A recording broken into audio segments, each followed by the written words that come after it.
Huwag kang maghanap ng tao na makakaintindi sa iyo.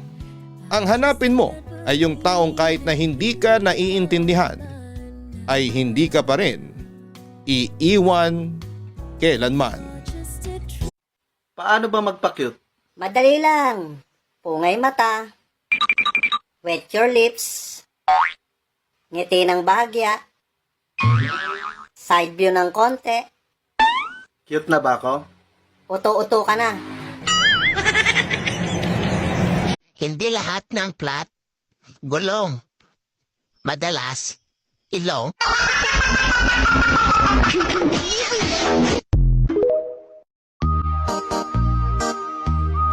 Alam mo yung ang ganda mo, tapos ang bait mo pa. Kaya lang, chismosa ka.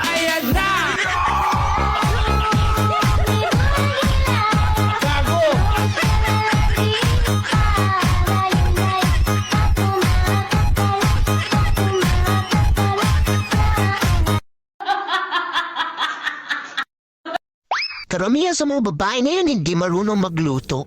Hoy! Baka pag natikman mo luto ko, pati ako kainin mo. Ganahan kay ko sa kong ilong guys ba? Kay kung mo smile ko, mutaas. Mutaas ang katag.